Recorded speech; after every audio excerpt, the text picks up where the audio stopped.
Hallo almal, welkom terug by die volgende recording van Gee Afrikaans. Ek het nog 'n paar vrae gekry deur hierdie week vandat ek die vorige video gemaak het en sien sommer net uit om deur dit te gesels, deur van die vrae wat ingekom het en deur dit wel oor ons lekker kan sit en kuier en gesels. Dit wat ek spesifiek oor wil praat binne in hierdie ene is 'n vraag wat my persoonlik ook gevang het op 'n baie groot manier. Die vraag wat vir my gekom het was spesifiek: wat wil die Here van ons hê wanneer dit by beproewing kom? Waarna kyk ons in beproewing? En my vraag rondom dit was: wat verwag u dat ons vol joy moet wees in beproewing? En spesifiek wanneer ons kyk na toetse in ons geloof en lewe in persecution, wanneer ons kyk na 'n Christen lewe. Deesdae is dit asof mense verwag dat Christendom die maklikste loop moet wees wat daar is, want God het mos gesê hy bless ons. Nou, ek wil graag dit adresseer. Ek wil graag adresseer dit wanneer Christene dink dat wanneer jy 'n Christen word, demand of kan ons demand dat alles ten alle tye net maanskin en rose is en perfek loop en dat God ons net bless, dat ons bankrekeninge vol is, dat siekte nooit in ons sal raak nie, dat moeilikheid nooit naby ons sal kom nie. En dit is net nie waar nie. So dit is waarna ons spesifiek wil kyk en ek hoop regtig dat wanneer ons vanaand weer gaan lees, ek gaan weer uit die Nuwe Lewende Vertaling, soos wat ek vlere keer gepraat het, spesifiek net omdat hy 'n parafrase vertaling het, vir mense wat Engels is, wil ek net vir julle sê, die skrif wat ek veral na gaan verwys vanaand. Ek sê nou vanaand wat ek doen die recording in die aand, maar die spesifieke skrif waarna ons gaan verwys in hierdie teaching, translate ek altyd, ek vertaal dit altyd vanuit die Afrikaanse Nuwe Lewende Vertaling aan Engels mense, want die parafrase vertaling het iets vir my oopgebreek in Afrikaans, en ek wil dit graag met julle deel.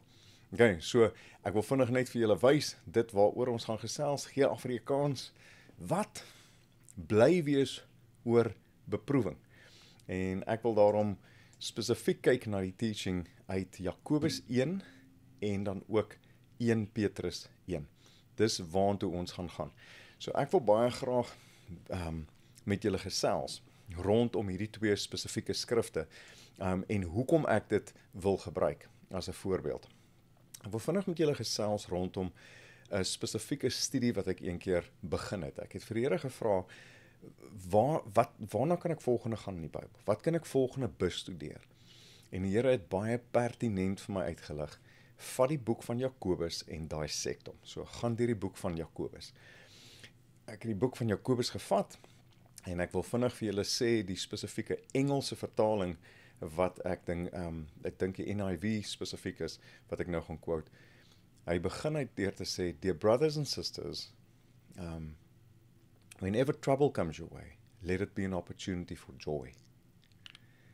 Dear brothers and sisters, whenever trouble comes your way, let it be an opportunity for joy.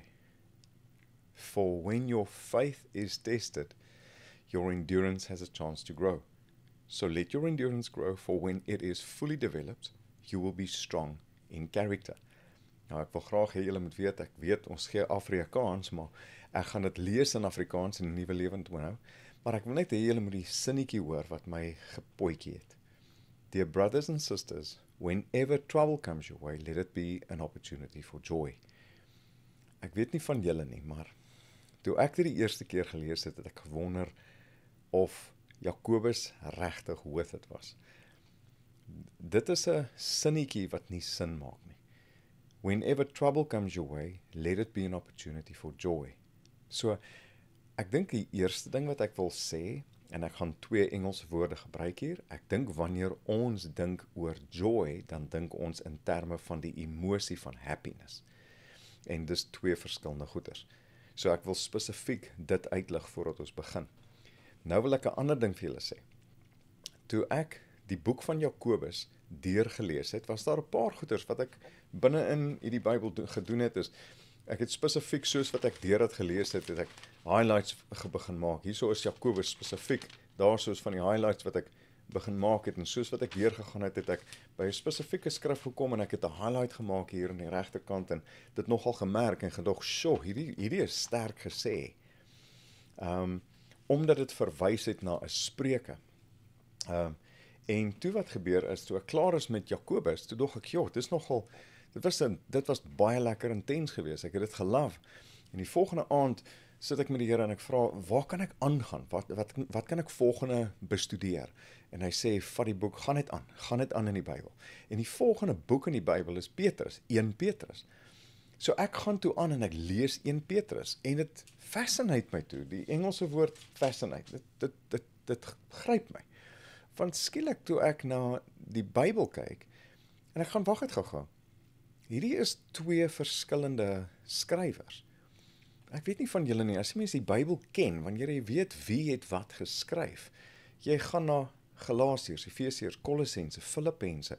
Dis kort briewe wat Paulus geskryf het aan elkeen van die gemeentes. Jy kyk 1 en 2 Tessalonisense, 1 en 2 Korintiërs, jy kyk deur al die verskillende Nuwe Testament boeke wat Paulus hoofsaaklik geskryf het. So, as Paulus iets binne in elke een van sy briewe skryf en half daai theme, dis die Engelse woord wat ek nou wil vorentoe bring, die theme gebruik, dan kan mens verstaan, as hy dit in Galasiërs en Efesiërs, miskien in Kolossense, weer in Filippense, miskien iets daarvan noem, okay, dis iets waaroor Paulus regtig ernstig voel. Maar wat ek wil hê julle moet dink oor, en hierdie is spesifiek wat ek wil vra is, uit hierdie teaching uit, gaan lees hierdie vir jouself, en bedink gou wat ek spesifiek net wil uitlig, en wat die Heilige Gees vir my uitgelig het, uit die woord van God, wat my op 'n incredible manier geblaas het, want dit was regtig iets wat ek besef het, ek nog nooit so oor gedink het nie. Okay, dit gaan jou baie help om te verstaan, waarom beproewing, waarom joy, waaroor gaan dit, waarmee is God besig, en dat dit nog steeds liefde is. So wanneer daar moeilike tye kom, moenie altyd net kwaad wees vir God, en hoe kan jy dit toelaat nie? As jy hierdie konteks en die konsep gaan verstaan, vanuit hierdie 2 boeke spesifiek. So, toe lees ek 1 Petrus. En 1 Petrus begin op amper identies presies dieselfde manier. As jy 1 Petrus ken, dit is die skrif wat hy spesifiek sê, soos goud gelouter word deur vuur, so moet jou geloof getoets word deur moeilikheid, of moeilike tye, of toetse, of in Engels, many trials. Okay, maar wow, dis baie dieselfde as Jakobus 1. So hierdie is 1 Petrus 1, Jakobus 1, selfde manier begin. Ek lees deur die boek van Petrus en ek dog, joh, dis regtig interessant, dis beautiful. En wat gebeur in my Bybel, is ek kom toe by 1 Petrus 5. En ek gaan, wag het gou, ek het hierdie gelees. Maar toe ek het gelees het in Jakobus, toe was dit hier. Kyk gou hierso. Hierso is Jakobus. Hier's waar ek het gelees het. Daar, hier, aan die regterkant, in die eerste kolom. So toe ek hierdie skrif gelees het, daar is dit. Nou lees ek 1 Petrus, en by 1 Petrus 5, daar's die skrif aan die linkerkant, bo op die regterkolom. Ek is nogal 'n redelike prentjie mens, as 'n ingenieur, so ek het presies onthou, so ek blaai toe terug, gaan wag. Hierdie het my nou gegryp, want dit was so mooi, ek het dit gehighlight, ek onthou nog, en ek blaai terug, en dit gryp my. Ek besef by myself, dat beide hierdie skrywers, Jakobus en Petrus, begin met moeilike tye, en al 2 van hulle skryf na die pinnacle teaching, van dit wat hulle graag wil hê ons moet verstaan. En hierdie skrif is waar agter ons aan is vanaand. Want Jakobus 4 vers 6 en 1 Petrus 5 vers 5 quote die presiese selfde proverb of spreuke van Spreuke 3 vers 34. For God opposes the proud, but he favors the humble. Julle, ek het daai skrif altyd gelees asof teen die heidene, die wat nie Christene is nie. God opposes them, hy's teen hulle. Maar aan ons, goeie Christene, ons wat kerk toe gaan, en ons wat bid, en ons wat so goed is, en soveel beter is as ander, aan ons gee hy sy onverdiende goedheid. En julle, dit blaas my, want skielik besef ek, beide Jakobus en Petrus, in 1 Petrus, praat actually met die kerk. Nou wil ek vinnig iets vir julle noem, wat ek dink fascinating is, van hierdie 2 boeke. Dit is vir my incredible, dat die Here hierdie 2 reg langs mekaar gesit het. Jakobus en 1 Petrus het dieselfde theme, 2 skrywers. Jakobus was die halfbroer van Jesus, en hy is 'n rabbi. Nou moet julle verstaan, hy teach soos die elite aan die Jode. Die rabbi is vir die Jode, dis vir Israel wat gepreek word. Daar's 'n verskil wel tussen Israel en Jode. Ons vorm deel van Israel, en ons moet verstaan dat Jode is die Jode binne in die tribe, basies binne in Israel. So ons vorm deel van die ware Israel volgens Galasiërs. Galasiërs sê, die wat glo soos vader Abraham, dit is hulle wat die ware Israel is. Dit is nie 'n besnedenis meer soos wat gebeur het in die Ou Testament nie, maar dit is 'n besnedenis van die hart. So is nie meer 'n fisiese besnedenis as teken nie, dit is 'n besnedenis van die hart, want dit is gees. Ons is in gees deel van die volk Israel. En Israel vir God gaan, deur hierdie volk van my, wil ek wys wie ek is. Want my volk Israel, die wat my kies, dit is hulle deur wie ek my liefde bekend maak aan die wêreld. Okay, so net 'n side note om daai een te gaan. Maar hier staan 'n rabbi, die halfbroer van Jesus, Jakobus, en 'n visserman. Jakobus, Petrus, en beide van hulle praat terug na die Jode. Onthou gou, dis Paulus wat geroep is na die heidene. Dis Paulus wat gegaan het en gesê het, ek sal met die Grieke gaan gesels. Ek sal met hulle gaan werk. Maar Petrus het spesifiek, en met die woord lig het so uit, sy woord was primêr na die Jode. Maar hier is 'n rabbi, en julle moet verstaan, 'n rabbi spesifiek staan bekend as een van die Jode. So, vanuit die top teachers tot 'n visserman. Hier's 2 boeke vir ons, reg langs mekaar, en beide begin met presies dieselfde skrif, presies dieselfde theme. Wanneer moeilikheid kom, laat dit geleentheid wees vir joy, for when your faith is tested, your endurance has a chance to grow. En dan is die key, so let your endurance grow, for when it is fully developed, you will be strong in character, ready for anything. So beide van hulle praat na hierdie mooi agter dit wat gaan oor jou karakter. God moes aan my as Peer kom wys, na ek gehuil het deur seisoene, selfs die laaste seisoen van my lewe, waar ek gaan soos, Here, dis hard, Here, hierdie is, daar's dinge wat voel, dis unfair, Here, ek is kwaad, Here, ek is seer, Here, ek is uit mekaar geruk, Here, ek is, en die Here gaan net, hy, wie is ek? Peer, wie is ek vir jou? Wat sê my gospel? Bring alles wat ek vir jou in die spieelbeeld van Jesus wys oor jouself, bring alles na my toe. Kom staan voor my as die een wat admit, Here, hier is ek. Ek wil verander word. Moenie moan oor ander en wat ander doen nie. Moenie hulle na my toe bring nie, Peer. Net jouself. Jy bring jouself na my toe. En dis wanneer ons voor die Here gaan sit en skielik die boeke van 'n Jakobus en die boeke van 'n Petrus. Julle, ek major op dit al vir jare, vandat die Here dit vir my gewys het. Maar wanneer 'n mens deur seisoene gaan, is mens geneig om dit te vergeet. So ek wil graag hierdie met julle deel, want God moes vir my kom wys vroeër in my lewe, en net weer eens deur die laaste seisoen van my lewe, om te sê, ek is meer geïnteresseerd in jou karakter, as in jou aardse comfort. Die Heilige Gees is gestuur om ons comforter te wees. Comfort is nie in omstandighede wat perfek is nie, nie in bankrekeninge wat vol is nie, nie in lewens wat nooit aangeval word, of op enige manier deur moeilike tye gaan nie. Nee, die comforter is ook die helper deur daai seisoene, die teacher deur daai seisoene, die counselor deur daai seisoene. Dis wie die Heilige Gees vir ons is. So wanneer ons hierdie skrif verstaan, is dit makliker om te onthou. Trek nader na die Heilige Gees en laat hom toe om jou deur te vat. So nou gaan ons skrif lees. Ek gaan begin by Jakobus 1, dan gaan ek gaan na Jakobus 4 vers 6. Dan gaan ek gaan na 1 Petrus en ek gaan 1 Petrus lees, dan gaan ons gaan na 1 Petrus 5:5.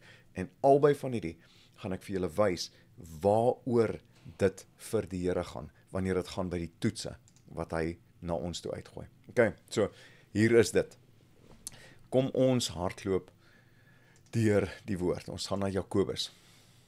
My broers en susters, is Jakobus 1 vers 2 tot 4. My broers en susters, wanneer julle in allerhande beproewings beland, moet julle eintlik baie bly wees.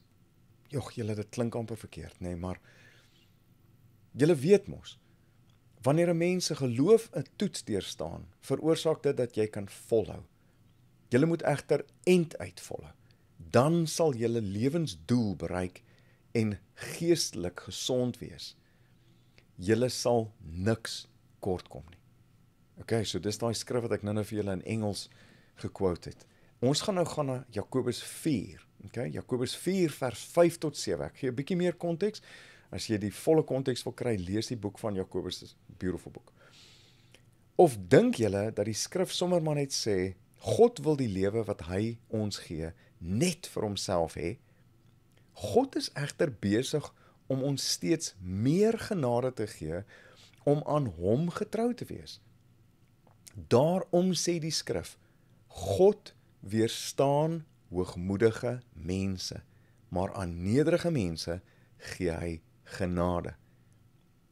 Wys dus dat julle van God afhanklik is, deur na hom te luister.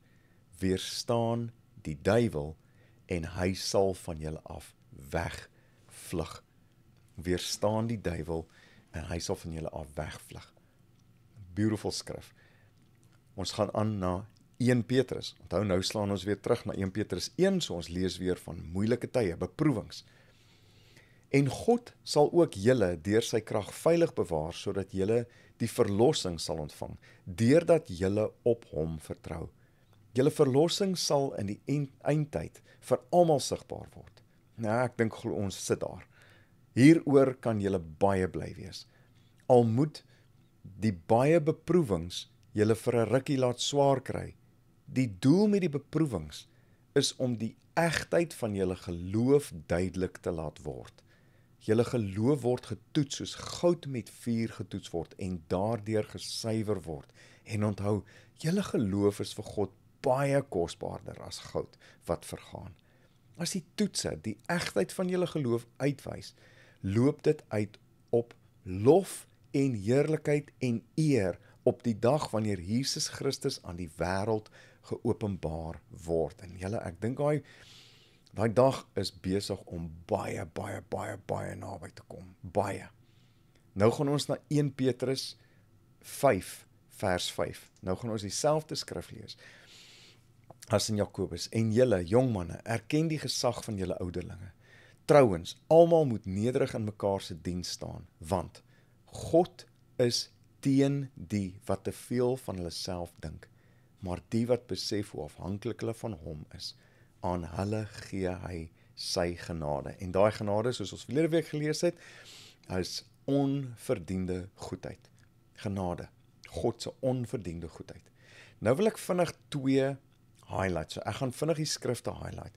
Onthou, ons het begin met beproewings, is vir ons geloof, vir die suiwerheid van ons geloof, sodat ons joy kan hê deur beproewings, want dit gaan ultimately oor ons uithou vermoë, wat gaan oor uit die endurance, en wat eintlik dan gaan oor ons karakter.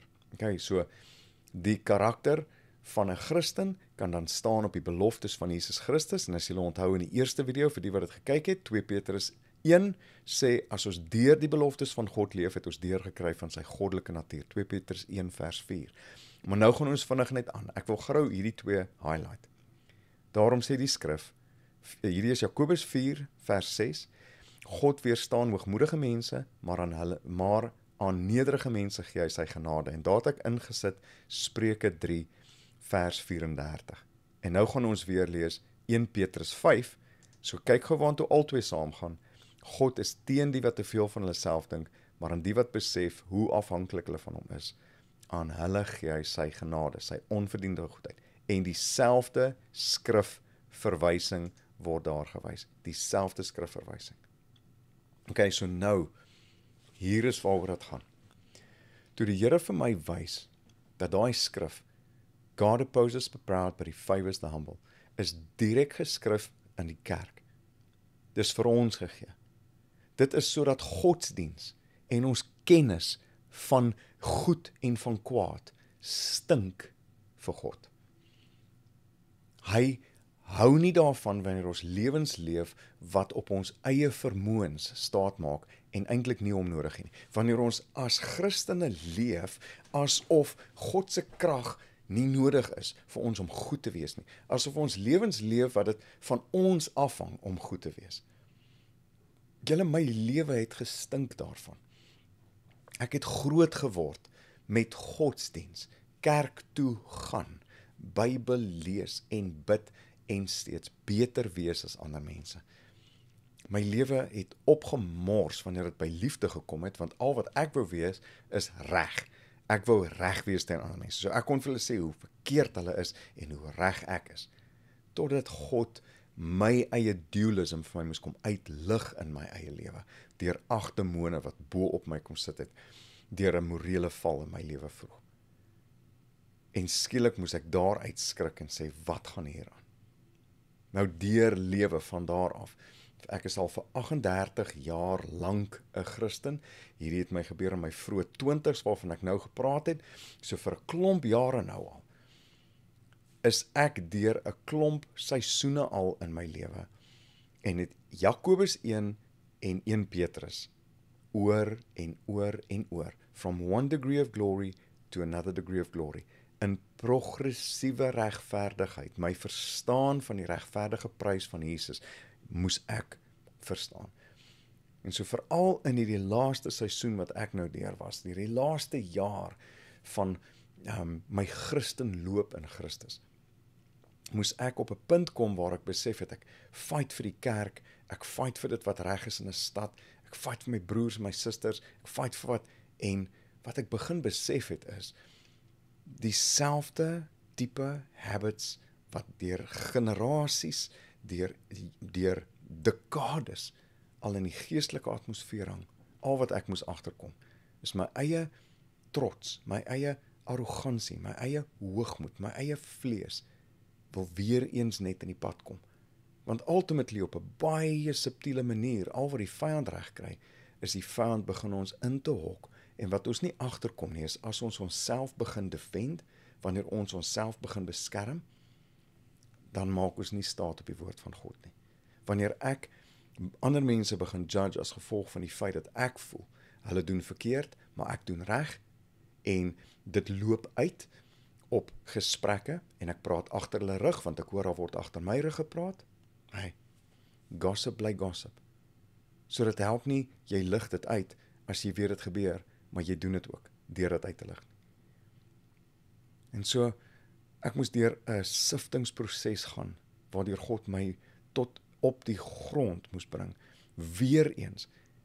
En ek moes gaan kyk na Jakobus 1, ek moes gaan kyk na 1 Petrus 1, ek moes gaan kyk na Jakobus 4:6 en 1 Petrus 5:5, vir die hoeveelste keer in my lewe. Hierdie t-shirt praat van Psalm 90 vers 7. Consumed en consume me. En wat ek met die t-shirt spesifiek wou sê is, wanneer jy die konteks van Psalm 90 gaan lees, dan gaan dit dat ons word consumed deur die Here se anger oor ons sonde wat in die lig kom. Ons word consumed deur die Here se anger wat in die lig kom. 'n liefdevolle God wys vir ons sonde, nie omdat hy teen ons is nie, maar juis omdat hy vir ons is. Hy weet as die enemy 'n leuen in ons lewens kom plant, en ons in selfdefense vanuit swak identiteit, vanuit identiteit wat nog nie voluit glo in dit wat God weet wat hy shape in ons. Hy wil hê ons moet meer soos Jesus word. So 2 van my foute En dit waarvan ek my voet in die trap gesit het, is dat ek gedink het, dat as 'n leier in 'n gemeente is ek geroep om werklik waar die kerk te bou, en om seker te maak dat mense verstaan wat staan in die woord, en ek het partykeer harde woorde gebruik, harde sinne gebruik, harde kontekste gebruik, deur jare van bediening. Net vir my om agter te kom dat in die tussentyd het ek moeg geraak. Ek het moeg geraak vir 'n fight. Ek het moeg geraak vir gossip. Ek het moeg geraak vir hoorsê. Ek het moeg geraak vir julle, hulle, ons, hulle. En die vyand het teen 'n angle gekom wat ek nooit gesien het nie. En hierdie beginsel van Jakobus 4:6 en 1 Petrus 5:5 moes ek weer eens in my lewe sien. Maak nie saak wat ek al vir die Here gedoen het vroeër jaar nie. Maak nie saak wat se testimonies ek al vertel het nie. Die Here bly konstant. As hy weet dat ek dink te veel van myself, ek dink te veel van my eie vermoëns, is dit tot my benefit dat hy my grond toe vat, om my te oppose, sodat ek nie deur die vyand vermorsel word nie, maar eerder deur 'n liefdevolle God beleef asof ek vermorsel word, net om te sien hoe liefde jou kom oplig en sê, maar hier is die gospel, en hier is wat ek vir jou gedoen het, Peer. So consumed en consume me, wanneer ek hierna kyk, dan mag het wees, Here, dat hy vir ons hidden sins, die sondes wat ons probeer wegsteek, die dinge wat ons verkeerd doen, wat nie vir ons verkeerd voel nie. Baie keer wanneer ons in kerk kyk na sondes en mekaar judge volgens dit wat ons sien of dink is sonde in ander mense se lewens, is dit vir ons baie maklik om sekere sondes maklik te judge. Ek dink aan byvoorbeeld seksuele sondes, maklik vir die kerk om te judge. Maar wat ek nie sien nie, is hoe in dieselfde sinnetjie as wat seksuele sondes uitgelig word in Galasiërs 5 vers 18, 19 en 20, en dit praat van die vrug van die vlees, is divination, dissension, factions, gossip, witchcraft. Is vrug van die vlees. Vrug van die vlees. En is een van die grootste goeders wat ek weet. Die Here in my lewe moes kom uitlig. En ek prys die Here dat ek vry is van myself. Ek prys die Here dat ek in nederigheid voor die Here kon neerval en huil wat vir my gevoel het soos 'n volle jaar. Se seer aan wat ek aan mense gedoen het, se seer aan hoe ek deel gevorm het daarvan, maar gejudge het asof dit net teen my gedoen word. En ek voor God moes repent en sê, vergewe my. Vergewe my, Here. En ek wil vir julle sê in hierdie teaching, die beproewings is 'n blessing. Want God is teen die wat te veel van hulle eie vermoëns dink, maar aan hulle wat besef hoe afhanklik hulle van God is, aan hulle gee hy onverdiende goedheid. My lewe is gevul met onverdiende goedheid. Mense kan na my lewe kyk van buitekant af soos hulle wil. Mense kan my judge soos hulle wil. Mense wat my ken, 'n storie ken, deur gossip of wat ook al, hulle kan sê net wat hulle wil. Die mooiste proses wat ons God kan toelaat, is om ons te sif deur beproewing en die suiwerheid van die gospel van Jesus Christus voor ons kom staan en sê, ek het betaal en net ek. Net ek. Jy deur nie goed en kwaad voor my bring. Die enigste een wat mag praat met die regter, is die een wat die prys betaal het en sy naam is Jesus Christus. So ek het een verantwoordelikheid as 'n Christen, hier op aarde.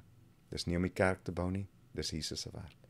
Dis nie om mense te convict van sonde, of regverdigheid, of judgment nie.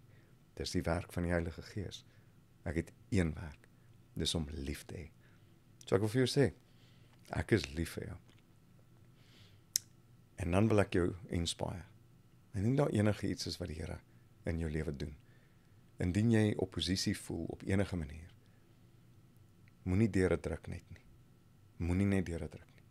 Gaan staan stil en lees die konteks van Jakobus 5. Hy sê, huil, o sondaar, verander jou lag in huil in. Ek verstaan dit wat Johannes geskryf het op die mooiste manier. Almal van ons het sondig. Almal van ons het gesondig. Daar is nie een van ons wat kan sê ons het nie. Daarom is die gospel van Jesus Christus dit wat vir ons die nodigste is. En so, mag dit wees dat hierdie teaching jou gehelp het om ten minste die 2 boeke van 'n Jakobus en 'n 1 Petrus, en van 2 Petrus is na 1, maar ten minste daai 2 boeke te gaan lees is, die van 'n rabbi en die van 'n visserman, van die hoogste accolades in die akademie tot die laagste van die laag in Petrus, Simon Petrus. En hier is hierdie 2 wat vir ons presies dieselfde sê. Moenie dit miskyk as God vir jou probeer sê, hey, ek soek jou nederig en ek soek jou afhanklik. Want dit is uit liefde, nie omdat hy kwaad is vir jou nie. So, Abba Vader, in die naam van Jesus, dankie dat ek kan bid oor hierdie teaching, dit wat uitgaan, hierdie recording, mag dit iemand se hart net bless. Mag daar iemand wees wat hierdie lees en sê, joh, ek het dit nog nooit so gesien nie, en mag hierdie 2 boeke sommer net uitstaan, soos hulle self gaan soek vir Spreuke 3 vers 34 en Jakobus 4 vers 6 en 1 Petrus 5 vers 5. Here, ons wil sê, ons is so lief vir U. Dankie dat U woord soos 'n spieël vir ons staan, en nie een van ons enige iets kan sê om onsself beter te maak in die spieël, anders as net heelhartige obedience, wat kom uit trust en 'n verhouding met U, omdat ons 100% afhanklik van U is as God. Amen. Dankie julle, hoop dit het gebless, ek sien uit na die volgende een.